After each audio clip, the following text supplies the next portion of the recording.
Huwag mo ako sigawan, hindi ako pang ubusan ng boses, pang ubusan ako ng lahi. Yang hipnotismo mo, sa akin ngayon nananalamin. Kaya sa'yo, sumasapi.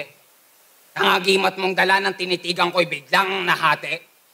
Pati mga anghel de la guardia mo'y pinapakuluan ko na sa talyase. Agresibo lang ito manalita, ngunit ang asignatura hindi epektibo. Kaya hindi integratibo. Kaya hindi mo aralang yung estilo. Tingin ko nga sa'yo, sintu-sintu ka pati ang iyong kolektibo. Kakatanong mo kay tatalino, tinakwil ka na ng sarili mong tribo. Tapos dito ka susuot, dito sisiksik.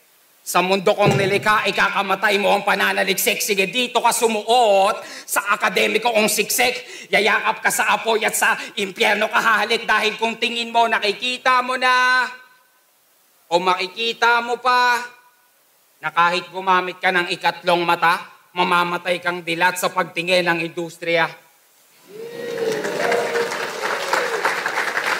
Hindi mo natunugan, hindi na abot ng iyong prediksyon.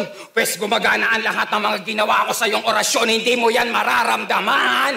Ang lason at ang infeksyon. Kasi hindi sakit ang pumapatay sa iyo, kundi ang iyong desisyon. Kaya tad to sa taludturan. Wala sa kalingkingan itong tagatubig masusunugan. Ako ang lingas katagalugan.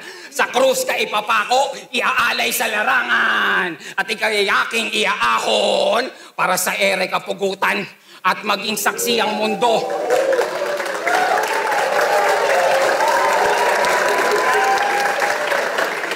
Siyempre, at para maging saksi ang mundo at ang isang katauhan na ang blankong silid ay dapat lang na minamata para matauhan.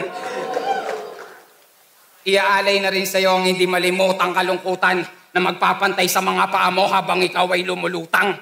Ganon to kagaan. Tinatangay lang ng hangin.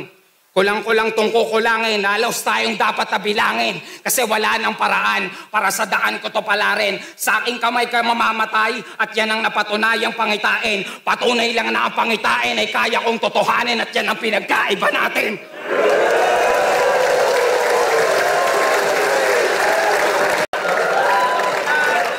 Sa timbangan lang yun ang aking palagay.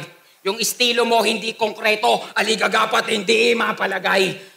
Bata ka pa at supot kung sa mundo ko to ilalagay. Kikikilang ka lang ng 12 anyos na ako at may kalalagyan ka kapag hindi ka naglagay. Kasi papunta ka pa lang, Sen. Papunta na ako ulit.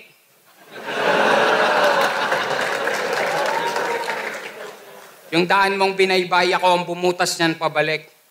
Kaya nga tama ka ng landas eh. Mali ka lang ng armas na bitbit. Didigma ka ba naman sa kagubatan na ang dala mo'y pamingwit? May sakit ka sa isip.